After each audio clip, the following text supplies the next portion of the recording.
We are joined by Puneet Kinra. He's the Group CEO at Balaji Telefilms, and he's joining us on the phone line from Bangalore. Puneet, many thanks for being with us this morning on Hot Stocks with Ashu Dutt. Of course, Balaji Telefilms did declare its results this time around, and in fact, the profits did come in a tad low. If you could just tell us the factors that contributed to a lower profit this time around.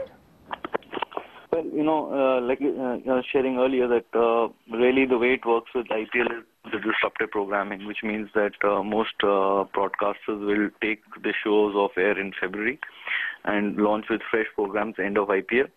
And since the IPL ended only end of April, the new launches were more in May and June, which meant that really for the quarter, we only worked for a month and a half and not really the full 3 months.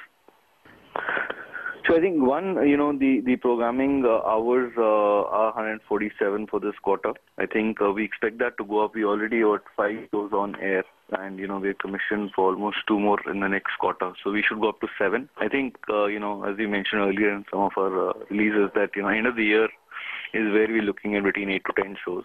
So I think we're well on track.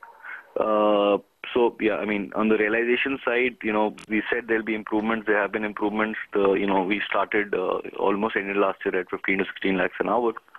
We're up to almost 18 lakhs an hour. So that change has already happened on the realization rate side. I think in terms of volume, like I said earlier, that it's the IPL that disrupts the programming schedule, and then you got to start building again. So we're already up to 5 shows. 7 for this quarter is the target, which we should get through, and then hopefully 8 to 10 in the quarter following. Well, I think depending on who which kind of show you're doing. So there are shows that need star value. There are shows that don't need star value. I think so. Really, from our perspective, typically in most new serials that we launch, we typically work with fresh cast, at least the lead level, which means that the cost of that hasn't risen dramatically. Well, actually it's good news for us, because really what we've done is you launch new shows, and typically when you launch new shows, you do suffer an operating loss. Because there is the cost of setting up a show, and that is good news for us, because we launched 2 shows this quarter and that losses hit us. And as we launch more shows, we will keep getting hit on the losses. But really, what it means in a long-term basis, it will provide significant profitability to our company. So this is good news, to be honest.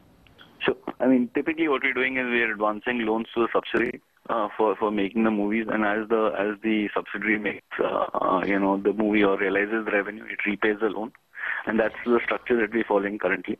Having said that, the idea is to build sustainable value into the business, and if you look at the business operations, the way they're structured, television is a cash positive business in the long term.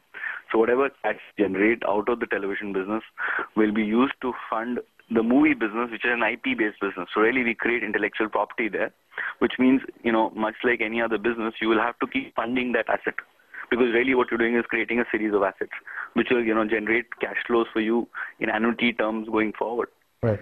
So really, the idea is not to bring cash up. The idea is to always push cash down, because telefilms will always generate free cash flows.